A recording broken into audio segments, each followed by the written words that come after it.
Okey. Okey. Nampak tak? Cute je suara. Okey, baik. Cikgu nak record lah ni. Tengah record. Okey. Terima kasih Yasmin. Dan juga terima kasih Yasmin kerana membantu adik kamu. Terima kasih untuk dia punya assignment iaitu video tu. Kan. Comel je dua-dua tu kan. Okey, baik. Sama Kita lihat. cikgu. Okey, baik. Yang tak tahannya tu bahagian terakhir, soalan terakhir tu kan siap refer-refer lagi pada skrin. Okey, baik. Kita lihat ciri tradisional. Okey. Ciri utama perlembagaan persekutuan. Maknanya apakah sifat utama perlembagaan persekutuan Tanah Melayu ni? So, ciri yang pertama yang ada dalam perlembagaan adalah ciri tradisional. Okay. Iaitu ciri tradisional apa? Iaitu dalam perlembagaan negara kita adanya kesultanan atau pemerintahan beraja. Kalau kita lihat, kalau kita ingat balik semasa kita belajar sejarah tingkatan 4 iaitu dalam bab 2, kalau kita lihat kan, okey, negara-negara seperti kita belajar tentang revolusi Perancis, kemudian kita belajar tentang revolusi Amerika, begitu juga revolusi di China. Mereka okey telah menghapuskan pemerintahan beraja, betul tak? Sebab mereka tak nak ciri tradisional tu. Tetapi negara kita masih kekalkan ciri tradisionalnya iaitu ciri pemerintahan beraja. So, di dalam nota ini kalau kita lihat berkaitan dengan sultan ini, sultan kalau di negara kita ciri tradisionalnya contohnya apa? Iaitu sultan akan menjadi pemerintah yang berdaulat, maknanya yang ada kuasa. Dan setelah negara kita mencapai kemerdekaan, pemerintahan beraja ini diteruskan walaupun telah merdeka, kita masih meneruskan sistem pemerintahan beraja. Dan ianya disesuaikan dengan konsep demokrasi berparlimen. Sesuaikan dengan demokrasi berparlimen. Demokrasi berparlimen ni adalah satu sistem barat dan moden, tapi dikombinkan dengan sistem pemerintahan beraja. Itu yang bagusnya perlembagaan negara kita. Dan kalau kita lihat yang di Pertuan Agong diperuntukkan kuasanya melalui perlembagaan kuasa sebagai apa? Sebagai pemerintah tertinggi negara. Maksud di sini untuk mudah faham, yang di Pertuan Agong adalah ada kuasa untuk menjadi pemerintah tertinggi negara. Orang nombor satu lah. Itu. Kalau di negara-negara lain, kalau contohnya macam negara-negara republik yang tak ada ciri tradisional ni, dia punya ketua dia presiden. Contoh macam Indonesia, macam Singapura, ketua pemerintah presiden. Tapi di Malaysia lain. Ketua pemerintah tertinggi yang di Pertuan Agong. Dan kuasa yang di Pertuan Agong ini kalau kita lihat termasuklah ada kuasa mengampun dan menangguhkan hukuman orang yang disabitkan kesalahan dalam mahkamah. Kuasa mengampun bukan kuasa ya ampun, bukan. Macam selalu Dini Azira cakap kan, ya ampun, bukan. Itu yang lain. Ini kuasa mengampun, memaafkan pesalah-pesalah. Dan baginda juga baginda juga mempunyai pelantikan bagi jawatan utama negara. Okey, baik. Nasib baik Dini Azira. Macam pernah dengar kan. Korang pun macam pelik. Aku rasa macam dah belajar je ni. Sebab itu cikgu tanya. Kita dah belajar belum benda yang ni? Dah. Saya tersilap. Masa tengok nota saya balik tadi. Nampak tak? Dini, macam manalah kita punya penolong ketua kelas ni. Ya ampun. Okey, baik. So kita sebenarnya sampai mana agama Islam Saya tak ingat. Sampai okey. sebab saya punya nota conteng saya sampai kesultanan atau pemerintah beraja tu je. Okey. Baik, mungkin kita tanya penolong kepada penolong ketua kelas iaitu Yasmin Naili. Okey. Penolong kepada penolong ketua kelas Yasmin. Wah, Sila. saya pun dekat agama Islam je. Tapi agama Islam kita dah ni dah. Dah Agama habis Islam kita cover dah kan? Okey. Terima kasih kepada penolong ketua kelas. Okey. Punyalah Ciri penolong. moden dah buat kan? Sebab saya punya dah conteng. Okay. Saya tak tahu saya buat revision sendiri ke. Okey, kita tanya Nash lah sebab Nash lah sebenarnya ketua kelas. Nash sebenarnya ketua kelas. Okey Nash, okey tolong bagi tahu kita sampai mana sebenarnya Nash? Ya. Okey. Nash, kita dah sampai agama Islam ke? Ke kita dah hari ni nak masuk bahasa Melayu? Tolong clear. Okey, hari ni bahasa Melayu. Okey, Indina Damia. Inilah dia. Sebenarnya Indina Damia lah sebenarnya adalah ketua kepada ketua kelas. Ni ketua kepada ketua kelas iaitu Indina Damia. Okey. Ada yang nak membantu lain? Ah, Okey. Ada yang nak membantu ke? Lain. Apa? Satu kelas ada jawatan. Betul. Satu kelas ada jawatan ni. Indina Damia tadi, Nash ketua kelas. Indina Damia ketua kepada ketua kelas. Okey. Kemudian kalau ada lagi siapa? Arif Kamarudin. Arif Kamarudin ialah ketua kepada ketua kelas. Tinggi tu. Baik, saya tolong dia. Okey, baik, jom. Jadi semua dapat. Bagus, semua adil. Okey, jom kita sambung dengan bahasa Melayu. Ada je cikgu ni kan, pening. Okey, baik, kita lihat bahasa Melayu. Okey. Kamu tahu tak? Ini kita sembang-sembang lah sikit lah. Kita sembang-sembang saja je. Okey. Sebenarnya, okey, kalau ikutkan cikgu ni kan, anak sulung tau daripada 6 orang adik-beradik. Dan kegilaan ni, maknanya gila-gila ni, sebenarnya bukanlah cikgu seorang yang gila-gila sebenarnya. Kalau tengok adik cikgu, lagi gila-gila. Okey. Iaitu, kalau cikgu nak share kan, dia punya gila-gila dia, Meh, cikgu tengok. Okey, kamu pernah tengok ni? Ni, Spiderman. Okey. Tengok Spiderman ni kan? Ini adik cikgu yang nombor 5. Dia meniaga parti teh Ice Avengers siap dengan suit baju Spiderman. Siap baju Spiderman. Dia punya jualan air dia, dia jual kat Shah Alam. Dia buat tepi jalan je macam tu. Okey. Okey, bukan cikgu tak buat. Cikgu tak buat. Adik cikgu buat. Dia buat macam ni, satu hari boleh jual 100 botol. 100 botol habis. Bayangkan macam ni je. Tapi kebanyakan orang kan siap pusing balik ambil gambar, nak ambil gambar je. Nak ambil gambar je. Dia meniaga je kan. Meniaga part time je tapi pakai suit. Okey, suit Spiderman. Jadi cikgu pun memang gila-gila, dengan dia pun gila-gila, kami memang adik-beradik memang gila-gila lah. So tak ada hal punya. Okey. So itu sebagai contoh lah sebenarnya. Kegilaan-gilaan tu kita orang sempoi. Tak ada masalah. Lantak. Okey. Baik. Jom kita sambung. Saya bersalah pula simpan Spiderman. Engkau ada Spiderman ke? Kan? Okey. Baik, jom kita sambung. Okey. So, kita okey, Spiderman, bukan simpan. Okey. Baik. So kalau kita lihat ciri tradisional kesultanan atau pemerintahan beraja, kemudian ciri yang kedua ada agama Islam, kemudian yang ketiga bahasa Melayu. Ini juga dibawa daripada Kesultanan Melaka. So kalau kita lihat di sini, sejak zaman Kesultanan Melayu Melaka lagi, sejak zaman Kesultanan Melaka lagi, bahasa Melayu memang digunakan dalam pemerintahan. Jadi bahasa Melayu akan menjadi lingua franca dan juga memainkan peranan penting juga sebagai bahasa ilmu. Kini bahasa Melayu menjadi bahasa kebangsaan dan bahasa rasmi di negara kita. So bahasa Melayu juga adalah ciri tradisional dalam perlembagaan negara kita. Sebab itu perlembagaan negara kita ditulis dalam bahasa Melayu. Itu ciri tradisionalnya. Ditulis dalam bahasa Melayu. Kemudian kedudukan orang Melayu dan Bumiputera.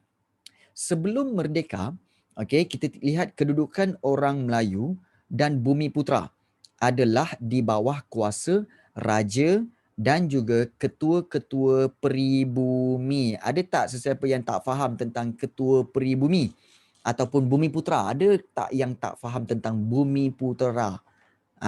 Nak tanya dulu. Ada tak? Ke faham semua? Tu nak tanya, ke faham semua? Okey. Kalau faham, betul Dini Azira, iaitu yang dikatakan Bumi Putra iaitu orang Melayu, kemudian juga orang asli kalau di Semenanjung Malaysia lah. Kemudian di Sabah Sarawak iaitu orang-orang seperti orang-orang suku kaum seperti Murut, Kadazan, Iban, tu semua adalah Bumi Putra. Dan Bumi Putra ini adalah di bawah ketua-ketua peribumi. Maksudnya setiap suku kaum Iban, Kadazan, diorang ada ketua diorang masing-masing. Jadi mereka semua di bawah kuasa raja dan ketua-ketua peribumi itu.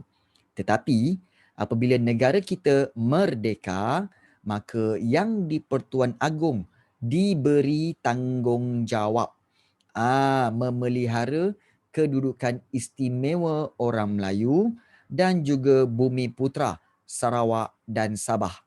Serta kena jaga juga kepentingan sah kaum lain. Nampak tak? Maknanya kepentingan kaum-kaum lain tidak dipinggirkan. Kena faham tu.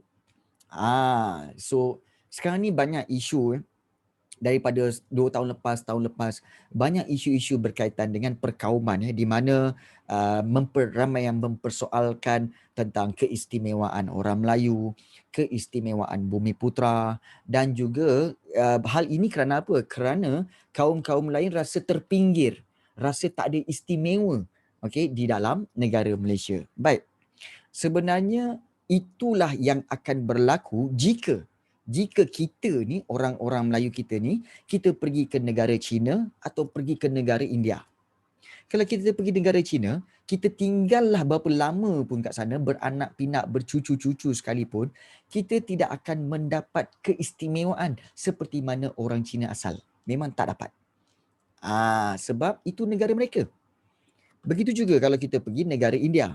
Kita pergi negara India, kita duduk berapa lama sekalipun, orang-orang Melayu tinggal kat sana berapa lama sekalipun, kita tidak akan dapat keistimewaan seperti mana orang-orang India yang tinggal di negara India itu. Jadi itu adalah kedudukan istimewa mereka, hak istimewa mereka. So di Malaysia macam tu juga. Keistimewaan orang Melayu, ya. Tapi apa je keistimewaannya? Seperti menjawat jawatan kerajaan, kemudian menerima beasiswa, kemudian kalau beli rumah, ada rumah-rumah yang bertaraf Bumi Putra. Itu je. Tetapi peluang ekonomi sama. Seperti mana kalau orang Melayu boleh berniaga, orang-orang lain, kaum-kaum lain boleh berniaga. Mengumpul kekayaan, orang-orang Melayu boleh kumpul kekayaan. Orang-orang yang bukan Melayu pun boleh mengumpul kekayaan hasil usaha masing-masing. Jadi kita tak perlu tak perlu rasa iri hati dengan mana-mana kaum yang lain. Tak perlu. Sebab apa? Ini negara kita yang kita berkongsi sama-sama. Jadi jangan risau. Walaupun mungkin kita ni macam cikgu, bukan macam cikgu sebenarnya bukan Melayu. Cikgu bukan Melayu. Cikgu Jawa Amerika. So bila Jawa Amerika memang tak ada keistimewaan. Tapi kita usahakanlah. Jadi jangan risau, yang di-Pertuan Agong akan menjaga kepentingan sah. Kepentingan sah kaum-kaum macam cikgu lah kan. Jawa Amerika nak buat macam mana kan. So kalau kita lihat back to the yang asalnya, bermakna ciri tradisional yang dimaksudkan ada kesultanan atau pemerintahan beraja, kemudian yang kedua ada agama Islam, yang ketiga bahasa Melayu, dan yang keempat kedudukan orang Melayu dan Bumi Putra. Memang cikgu memang mix Amerika. Betul. Memang mix Amerika. Iaitu memang cikgu dulu sekolah agama pun dekat California. Sekolah agama sekolah agama rendah kat California. Sekolah berasrama MRSM dekat mana? Dekat dekat Washington, sorry. Baik. Ciri moden. Kan? Dah, korang ni bukan galing-galing. Korang kan aja. Kan aja. Yalah cikgu. Ya. Macam tu je. Baik. Kan? Kalau kita jumpa kawan-kawan macam tu, buat je. Macam Ashraf cakap, yalah. Macam tu. Baik. Jom. Yang ciri yang seterusnya iaitu ciri moden. Yalah cikgu, asalkan cikgu bagi. Itu je ayat cikgu suka. Yalah. Kalau ada kawan-kawan tu kepala gila macam cikgu, korang iya kan je? Iyalah. Iyalah. Ya. Kan? Baik, seterusnya. Ciri moden kerajaan persekutuan. Ini ciri moden. Iaitu perkara utama yang disebut dalam perlembagaan persekutuan termasuklah wujudkan satu sistem kerajaan persekutuan. Iaitu laporan Suruhanjaya Perlembagaan Persekutuan Tanah Melayu menyarankan kerajaan persekutuan dan kerajaan negeri diberi kuasa dalam bidang-bidang yang tertentu. Dan apabila Malaysia dibentuk, Sarawak dan Sabah diberi beberapa autonomi. Autonomi ni maknanya kuasa bagi negeri itu sendiri. Itu maksud autonomi. Kuasa bagi negeri itu sendiri untuk jalankannya. Dan kamu faham tak apa maksud persekutuan? Dia bukan berbeza dengan persatuan. Persatuan berbeza dengan persekutuan. Apa beza persatuan dengan persekutuan? Apa beza dia? Anyone? Ada yang faham tak? Apa beza persekutuan dengan persatuan? Ya, Dini. Persatuan tu macam club ke? Satu kumpulan yang ditubuhkan. Okey. Kalau persekutuan tu tak ada tahu. Okey, baik. Cikgu jelas dengan suara saya cakap ni. Saya rasa macam selalu. Tak, dia macam putus-putus. Kamu kat mana sebenarnya ni? Saya dalam bilik lah. Oh, bunyi macam bising, bunyi motor apa semua ada? Pun. Okey. Kebetulan cikgu ada satu alat bagaimana untuk menjelaskan apa beza persatuan dengan persekutuan. Baik, begini. Kamu nampak tak pen ni? Okey. Ada pen merah, ada pen biru. You marah, tak. Itu pantun. Bukan tu. Bukan itu maksud cikgu ya. Sebenarnya macam ni. Okey, ada pen merah, ada pen biru. Kemudian ada pen hijau dan ada pen hitam. Semua ini disatukan dalam sebatang pen. Okey, dia bersatu dalam satu pen. Ini dipanggil persatuan. Okey, persatuan. Tapi kalau persekutuan, cikgu ambil pen yang lain. Okey, ambil pen yang lain. So ada dua pen ini. Okey, so yang ini adalah pen ini dengan dakwatnya tersendiri.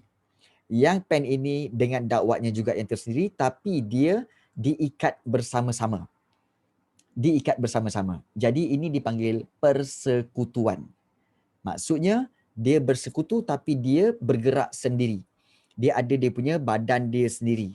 Dia ada dia punya casing dia sendiri. Ada dia punya dakwat dia tersendiri. Ini persekutuan. Yang ini gabungan dalam satu, itu dipanggil persatuan. Nampak tak?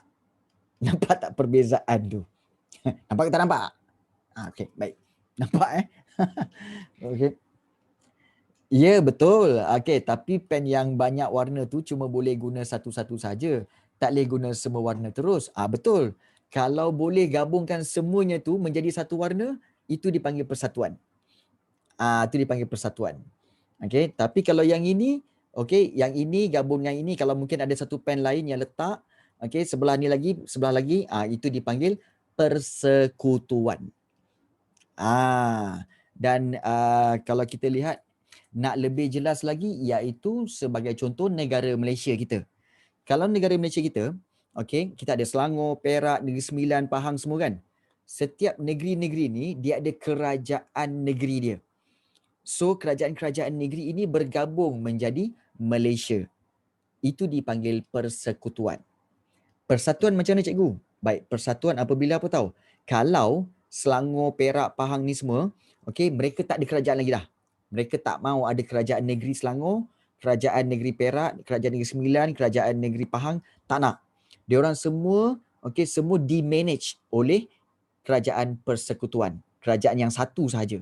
Itu dipanggil persatuan. Itu beza antara persekutuan dengan persatuan. Itu beza dia. Jadi macam negara kita sekarang ni, ada tak kerajaan negeri Selangor? Ada. Ada tak kerajaan negeri Perak? Ada. Tapi kita semua bersatu, kerajaan-kerajaan ini bersatu di bawah Kerajaan Persekutuan Malaysia. Itu dipanggil persekutuan. Pernah tengok jata negara kan? Jata negara yang ada lambang harimau dua kiri kanan. Kemudian ada bentuk negeri-negeri semua situ kan. Ada harimau. Kemudian kalau kamu tengok slogan bawah tu dia tulis apa? Bersekutu bertambah mutu. Maknanya apa? Bersekutu maknanya bersatu semua ini, bertambahlah kualiti, bertambahlah kebaikan. Tu bersekutu, persekutuan. Okay? So itu beza kerajaan persekutuan tu dengan kerajaan negeri. So ciri moden adalah kerajaan persekutuan. Kenapa dipanggil moden? Kerana itu diperkenalkan semasa pentadbiran British. Semasa pentadbiran British. Semasa kerajaan Kesultanan Melaka tak ada benda tu. Tak ada. Tetapi walaupun tak ada persekutuan, tapi kita punya kerajaan Melayu dulu, kerajaan alam Melayu dulu sangat besar. Serius sangat besar. Dan ini menurut pembacaan cikgu dalam buku ni tau. Buku Dunia Melayu. Okay, buku Dunia Melayu ni dia menceritakan apa tau? Banyak interesting facts. First of all, interesting fact yang memang wow sebenarnya apa tau? Kita punya kawasan ini, kawasan tanah Melayu semua ni, okay, dan Sumatera apa semua kan. Kita punya kawasan tu adalah sebenarnya punca kepada masyarakat-masyarakat lain. Dan kita yang terawal sebenarnya kita punya kawasan ini lebih awal daripada Mesopotamia. Serius. Lebih awal daripada Mesopotamia. Itu menurut pembacaan cikgu. Dan menurut dia orang punya hasil forensik, hasil kepada fosil-fosil yang dijumpai menunjukkan lagi awal daripada Mesopotamia. Dan rakyat bangsa yang ada di kawasan alam Melayu ni, orang kata apa?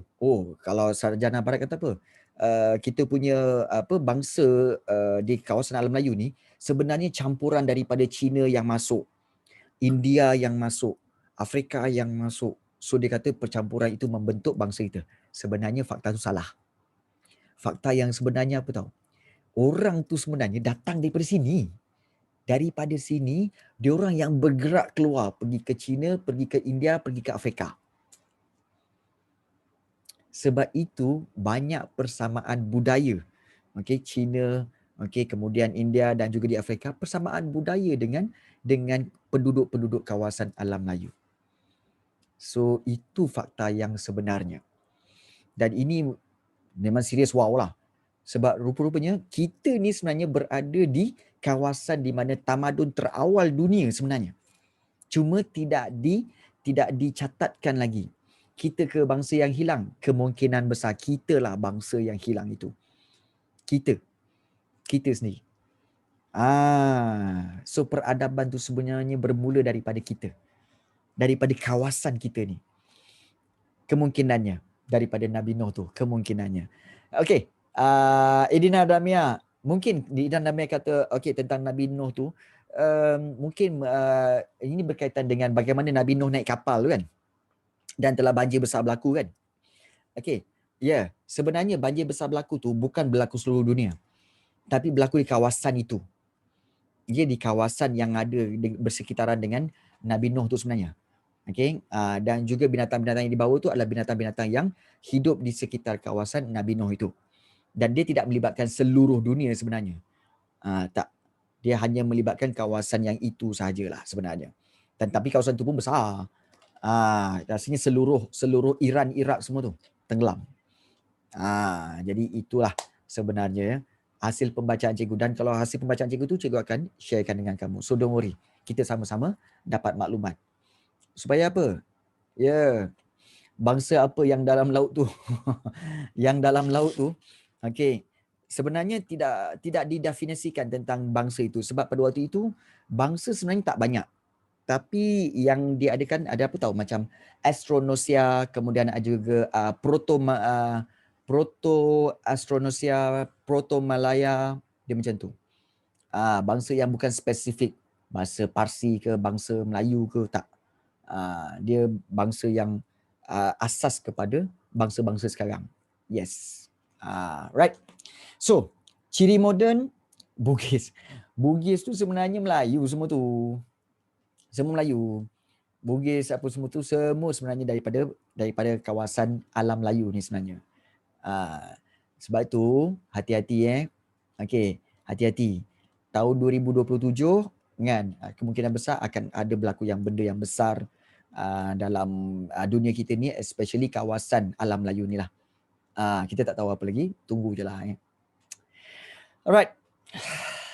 Lagi 6 tahun, yes. Khawatir juga sebenarnya. Okey, kita lihat kewarganegaraan. Alright. Citizen. Okey, kita katakan sebagai citizenship. Ini adalah unsur ciri moden. Sebab kita lihat kewarganegaraan persekutuan mula diperkenalkan pada tahun 1948 melalui Perjanjian Persekutuan Tanah Melayu, dan sebelum itu tidak terdapat satu kewarganegaraan pun yang sama bagi seluruh negara. Tak ada. Okey. Sebelum tu tak ada pun taraf warga negara ni, tak ada. Sebab sebelum itu rakyat dikategorikan sebagai sama ada rakyat raja, okey, dan terdapat juga penduduk yang mendapat kerakyatan British sekiranya dilahirkan di Melaka ataupun di Pulau Pinang. Mungkin kamu akan bertanya, cikgu, kenapa di Melaka dan Pulau Pinang sahaja? Sebab Melaka dan Pulau Pinang ini dulu adalah N apa? Dulu dipanggil apa? NNS. Betul? Apa NNS? Apa NNS? Apa maksud NNS? Melaka dan Pulau Pinang ni NNS, iaitu negeri-negeri selat. Yes, negeri-negeri selat termasuk juga Singapura. So tiga-tiga negeri selat ini mendapat taraf tanah jajahan mahkota British. Maknanya kalau ada rakyat yang tinggal di Pulau Pinang, Melaka dan Singapura pada waktu itu, dia dikira sebagai kerakyatan British. Itulah sebenarnya. So, rakyat kalau yang orang Melayu ni, itu dipanggil rakyat raja. Orang Melayu kita pada waktu itu yang tinggal di tinggal di Selangor ke Pulau Selangor, Kedah, Perak semua tu, itu dipanggil rakyat raja. Okey. Dan kemerdekaan tanah Melayu, okey, dan juga pembentukan Malaysia lah melahirkan taraf kewarganegaraan yang sama kepada rakyatnya. Okey, maknanya pembentukan Malaysia juga telah melahirkan taraf kewarganegaraan. Harus diingat, kita belajar dahulu bahawa apa sebenarnya? Semasa Kesultanan Melayu Melaka, tak ada pun dia tanya apa, oh awak orang mana? Oh saya warga negara Melaka. Tak ada. Zaman dulu tak ada. Tapi bila datang sahaja ciri moden ini, okey, dia menjelaskan saya warga negara Malaysia. Saya warga negara Singapura. Dia macam tu. So kewarganegaraan adalah ciri moden. Ciri moden bukan ciri tradisional. Boleh faham situ? Boleh faham ciri kewarganegaraan. So ciri moden iaitu adanya kerajaan persekutuan, kemudian adanya yang kedua kewarganegaraan, dan ada yang ketiga ini iaitu sistem demokrasi berparlimen. Ingat apa ciri tradisional zaman Kesultanan Melaka pun semua negeri Melayu bersekutu, negeri Melayu tidak bersekutu, tak ada pun demokrasi berparlimen ni, tak ada. Tak kenal pun demokrasi itu apa.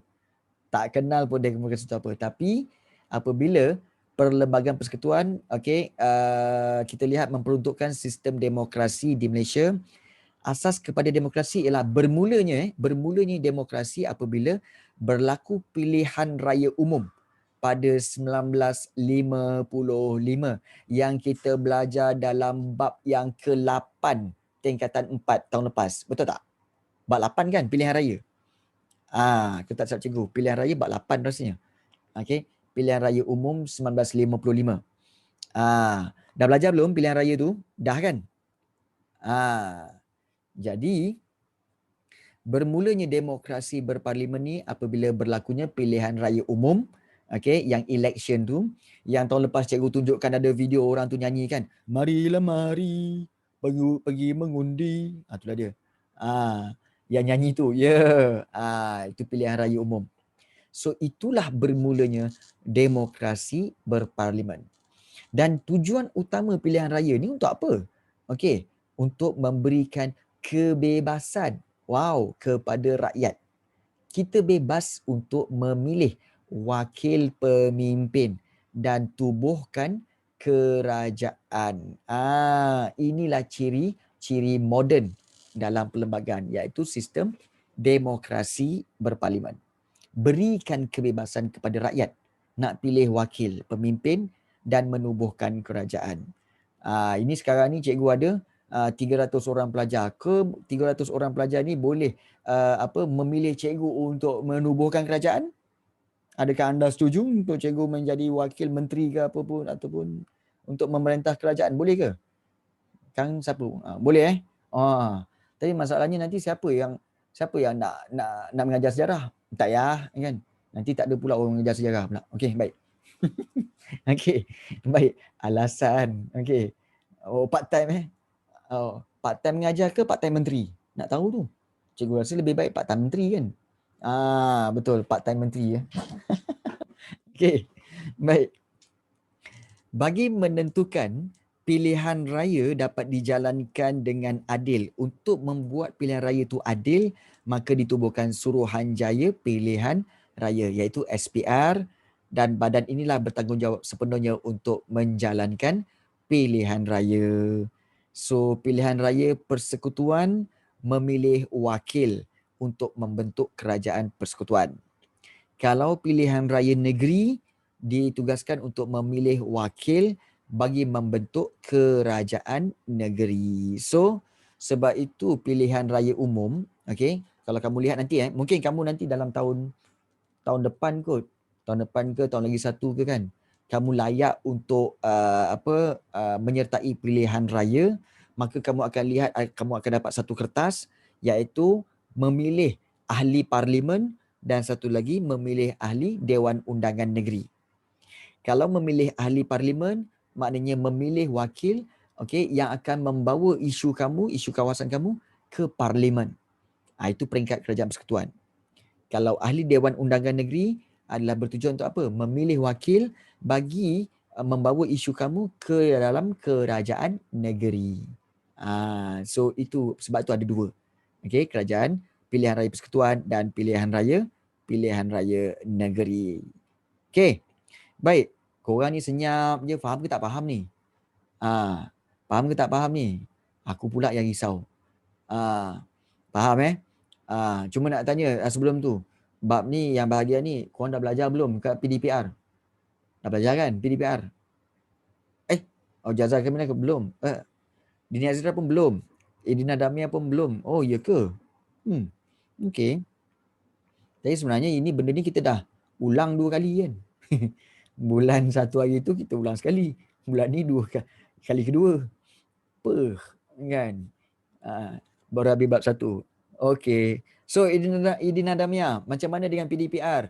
Adakah dengan kamu dah belajar dulu dalam kelas cikgu, bila masuk kepada PDPR sekolah, cikgu sekolah tambah lagi, mudahkan faham ke atau macam mana?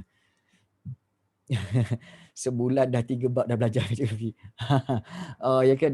Okey, Edina Damia. Yes, betul. Ianya memudahkan lagi untuk kamu faham lah sebenarnya. Memudahkan. Baik, kita teruskan lagi. Okey, kalau kita lihat undang-undang yang terkandung dalam perlembagaan negara kita ni sebenarnya bertujuan agar rakyat mematuhi peraturan yang telah ditetapkan. Supaya apa? Supaya dapat menjamin keamanan negara dan kesejahteraan hidup. Kalau kita langgar undang-undang, tak terjaminlah hidup kita kan. Tak terjaminlah keselamatan. Baik. Kemudian isu yang 2.4 iaitu apa tahu? Pindaan perlembagaan. Baik, kita pernah bincang dulu apa itu pinda. Pinda tu maksudnya ubah. Pinda tu ialah ubah. Pindaan iaitu perubahan pada perlembagaan. Tapi bukan buang Bukan buang, bukan mansuh, tapi pinda. Perlembagaan tak boleh mansuh Perlembagaan tak boleh mansuh, tapi boleh pinda. So, kalau kita lihat berlaku pindaan perlembagaan persekutuan pada tahun 1963 dan juga 1965. Kenapa 2 tahun ni cikgu? Baik. Apa yang berlaku pada tahun 1963? Apa yang berlaku pada tahun 1963? 2.4 kat tally. Oh ya ke? Alright. Okay. 1963 ni sebenarnya iaitu berkaitan apa? Berkaitan dengan iaitu pembentukan Malaysia sebenarnya. Boy. Okay. Sebenarnya berkaitan dengan pembentukan Malaysia. Okay. Tetapi 1965 pula. 1965 iaitu apabila Singapura. Singapura. Singapura. Telah apa? Telah keluar daripada Malaysia. Singapura telah keluar daripada Malaysia. Itu peristiwa yang berlaku pada kedua-dua tahun ini. 1963 dengan 1965 ya. Right. Baik. Kemudian kita lihat pindaan perlembagaan 1963. So, apa yang berlaku iaitu adanya perubahan perubahan perlembagaan pada tahun 1963. Terdapat 3 perkara utama yang berlaku dalam pindaan perlembagaan 1963 iaitu struktur mahkamah atasan, kemudian yang kedua pembentukan Mahkamah Tinggi Borneo dan juga jawatan yang di-Pertuan Agong. So ada 3. So kita lihat satu-satu dulu iaitu struktur Mahkamah Atasan. Jauza Amira, kamu hantar video apa Jauza? Hantar video apa tu? Lain macam tu. Okey. Struktur Mahkamah Atasan. Baik, kalau kita lihat Perlembagaan Persekutuan Tanah Melayu 1957 menetapkan bahawa struktur Mahkamah Atasan mesti mengikut model Mahkamah Tertinggi England. Mesti ikut model Mahkamah Tertinggi England. I see. Okay. Yang membahagikannya kepada 2. Iaitu membahagikan kepada Mahkamah Atasan dan Mahkamah Rayuan. So, apabila Malaysia dibentuk, Mahkamah Atasan diwujudkan iaitu Mahkamah Persekutuan. Persekutuan. Dan 3 buah Mahkamah Atasan juga diwujudkan iaitu Mahkamah di Persekutuan Tanah Melayu, Mahkamah di Sarawak, dan juga Sabah serta Singapura. Perasan tak ada pembabitan Singapura? Kerana apa? Kerana apabila Malaysia dibentuk. Bilakah tarikh Malaysia dibentuk? Bilakah Malaysia dibentuk? Anyone? Bilakah Malaysia dibentuk? Ini soalan-soalan cepu cemas ni. Soalan cepu dan cemas. Bilakah Malaysia dibentuk? Bagus Faiz. 16 September betul. Dini Hazirah pun betul. 1963. Maksudnya apa? Malaysia dibentuk pada 16 September 1963. Itu yang menjadi Hari Malaysia. Kita sambut 2 hari kemerdekaan tu tak? Iaitu hari Merdeka pada 31 Ogos 31 Ogos dan satu lagi Hari Malaysia iaitu 16 September. Kenapa Hari Malaysia? Kerana pada 16 September 1963 Malaysia dibentuk dengan gabungan Tanah Melayu, Sarawak, Sabah dan juga Singapura. Jadi bila masuk saja, dibuat saja Malaysia, maka ada perubahan. Iaitu 3 buah Mahkamah Atasan diwujudkan pada 1963 ni. Di Tanah Melayu, di Sarawak, Sabah dan juga di Singapura. Apa Dini? Apa tadi? Mahkamah Persekutuan yang Malaysia dibentuk tadi. Baik, dengar betul-betul. Ni cikgu nak dengar betul-betul. Baik. Malaysia merdeka, cikgu cerita balik. Malaysia merdeka pada tahun 1957, betul? 31 Ogos 1957. Malaysia merdeka. Bukan Malaysia, Tanah Melayu. Tanah Melayu merdeka. Bukan Malaysia, Tanah Melayu. Dan waktu itu Tanah Melayu hanyalah semenanjung Tanah Melayu sahaja. So, apabila tahun 1963, bila Tanah Melayu termasuk sekali apa? Tanah Melayu termasuk Sabah, Sarawak dan juga Singapura Diorang Sabah, Sarawak, Singapura nak join masuk dalam tanah Melayu, maka telah membentuk Malaysia. Bila tu? 16 September 1963. Jadi bila tiga-tiga negeri ni masuk juga ke dalam Malaysia, maka terpaksa diubah struktur mahkamah atasan ini. Iaitu pada waktu sebelum itu hanya ada mahkamah atasan di tanah Melayu saja. Tapi bila masuk tiga-tiga negeri, kena wujudkan 3 lagi buah mahkamah atasan. 3 buah mahkamah atasan, iaitu di tanah Melayu, di Sarawak dan Sabah serta di Singapura. Itu yang dikatakan sebagai perubahan yang berlaku. Dan apa tugas mahkamah-mahkamah ini? Mereka boleh mendengar mana-mana persoalan berkaitan perlembagaan dan mana-mana pertikaian antara kerajaan persekutuan dengan kerajaan negeri. So, mereka boleh mendengarlah dan juga boleh menghakimi mana-mana kes berkaitan kerajaan persekutuan dan kerajaan negeri. Itu perubahan yang dibuat. Maknanya pindaan yang dibuat pada struktur mahkamah atasan. Itu yang pertama. Terima kasih banyak Azim Syakir. Hari ini kes COVID kita adalah 2464. 2464 So turun daripada semalam. Bagus. So ada harapan cerah untuk apa? Untuk bulan Mac nanti.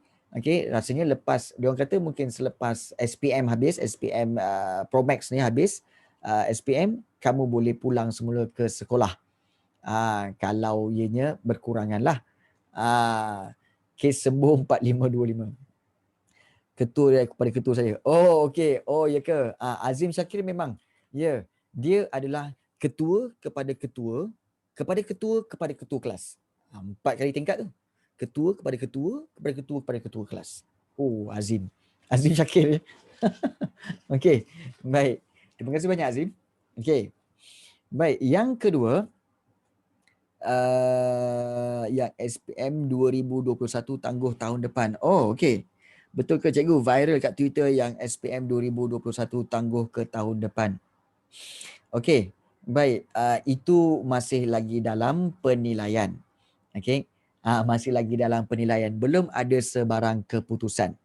Tapi kemungkinan tu ada. Okey, kemungkinan tu ada, tetapi cikgu harapkan supaya ianya tidak berlaku. Ianya tidak berlaku. Kerana kalau boleh biarlah jadual SPM yang seperti biasa pada hujung tahun itu diteruskan seperti biasa. Tak nak kamu menjadi another batch yang macam batch sekarang ni muntah darah dia. Nak teruskan pembelajaran 3 bulan 4 bulan lagi kan. Sampai cikgu sendiri tak tahu nak ajar apa. Muntah hijau betul. Kalau hujung tahun ni biasanya SPM bulan 11. Biasanya bulan 11. So hopefully bulan 11 lah. Bulan 12 boleh habis lah. Kan? Selesai. Tapi permintaan untuk itu memang tiap-tiap tahun berlaku, Dina. Memang tiap-tiap tahun berlaku pada bulan 11. 11-12-nya tu. Dan cikgu harapkan supaya ianya tak ditunda lah.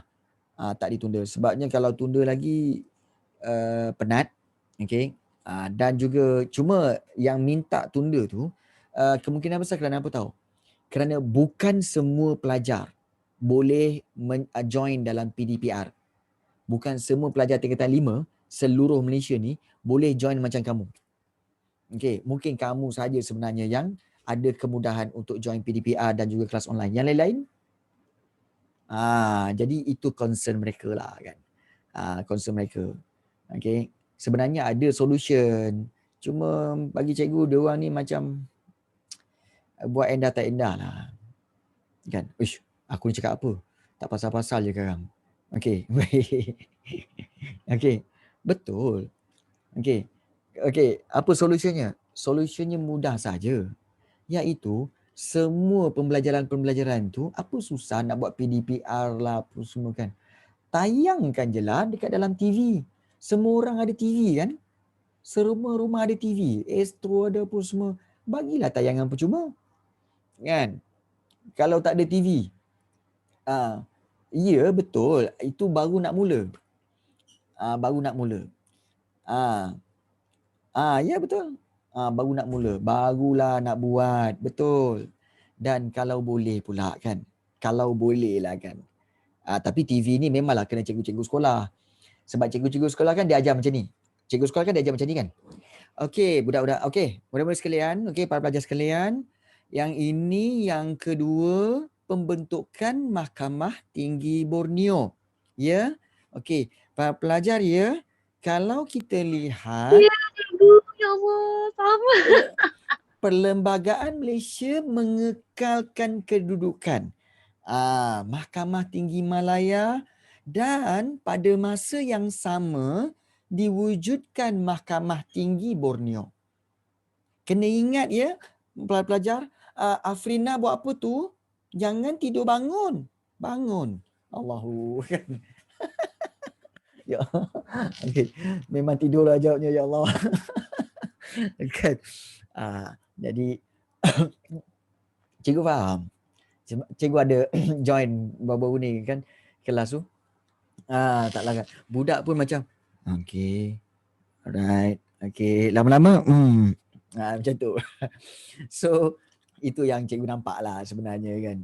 Hilang dah kan. Jadi dia tak sebenarnya bagus sebab dia nak bagi kamu faham satu-satu. Tapi dia akan terangkan lah. Okey, ingat ya. Mahkamah Tinggi Borneo. Okey, gariskan. Kemudian, berperanan untuk menguruskan soal kehakiman di Sarawak dan Sabah. Ya murid-murid ya. Okey, seterusnya. Macam tu lah. Ya Allah, Hidin Adam yang kau ni kan. Suruh cikgu sekolah. Okey, ya betul. Cikgu faham. Jadi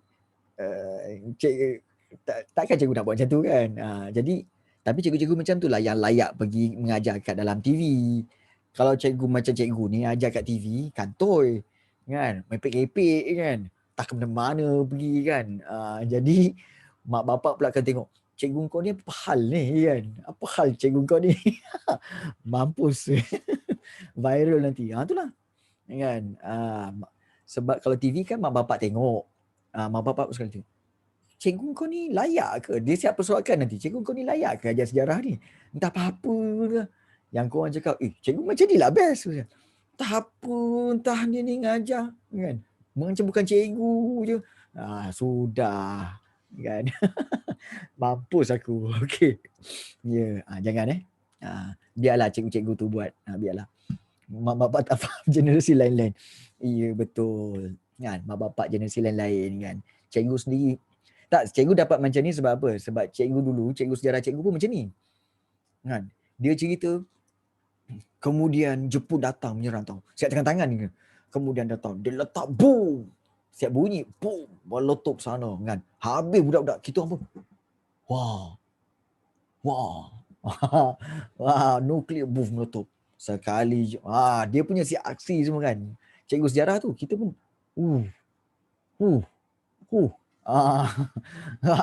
Tak boleh tidur kan. Cikgu lelaki mengajar. Jadi sebab tu cikgu banyak terpengaruh. Barulah senang faham. Ya. Dia pegang buku teks tu sekejap je. Lepas tu letak dia cerita. Okey, lepas tu ini kan, lepas tu ini. Wah, ada bunyi-bunyi lagi, betul. Barulah faham. Okey. So sikit-sikit cikgu terambil lah benda-benda tu kan. Boy, piu-piu-piu. Melampau sungguh piu-piu-piu. Okey. Baik.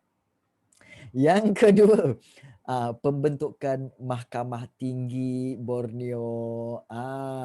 Baik. Kena faham Mahkamah Tinggi Borneo. Borneo tu di mana? Boy, okey. Borneo tu di mana? Borneo tu adalah di Sabah dan Sarawak. Itu Borneo.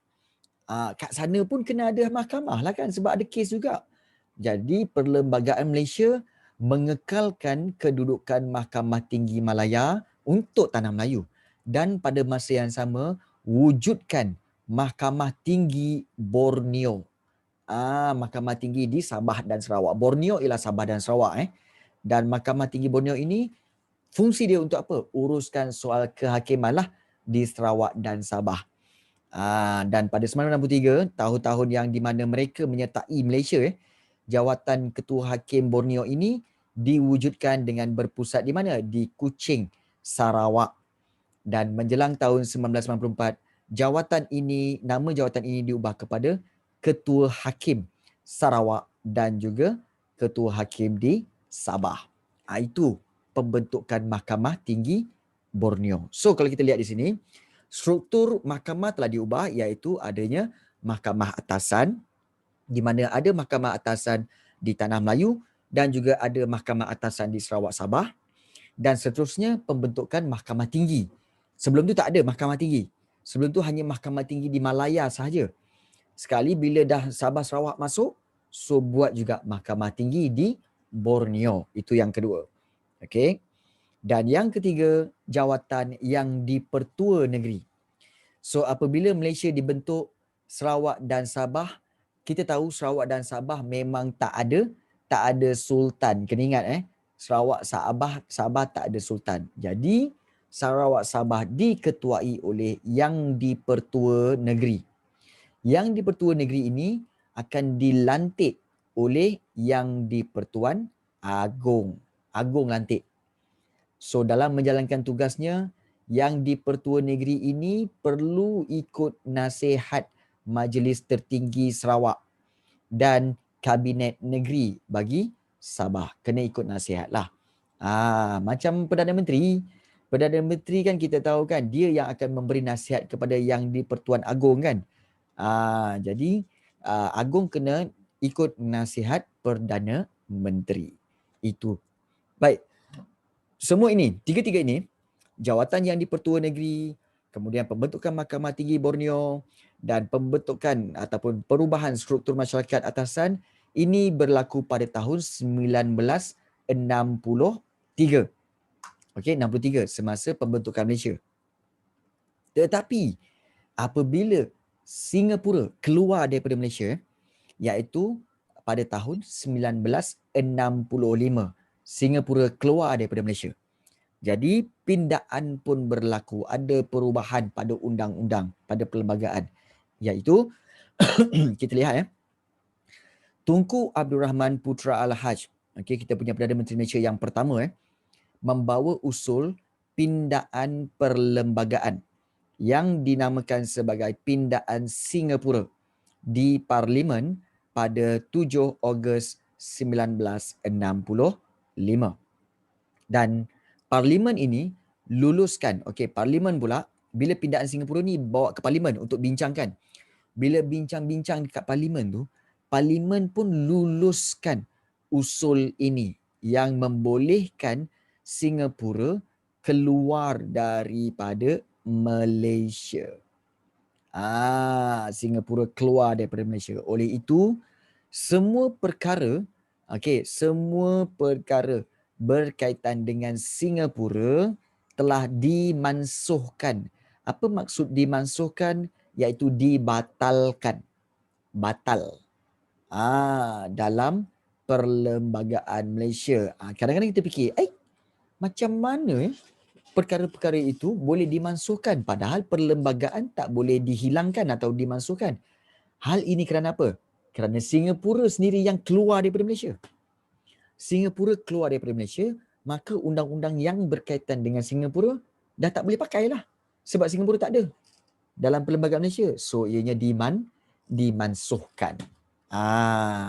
Dan itu dipanggil Pindaan 1965. Contohnya apa? Perkara-perkara berkaitan imigresen, keuangan, hubungan luar negara dan juga pertahanan. Jadi itulah satu-satunya pindaan yang berlaku pada 1965, iaitu yang dinamakan sebagai Pindaan Singapura. Ini kata kunci dia. Pindaan Singapura. Okey? Maka dengan itu kita telah tamatkan bab yang kedua ini. Okey? Bab yang kedua ini berkaitan dengan perlembagaan. Ya, silakan nak tanya apa-apa. Nak tanya apa-apa boleh? Nak tanya apa-apa boleh, silakan nak tanya apa-apa.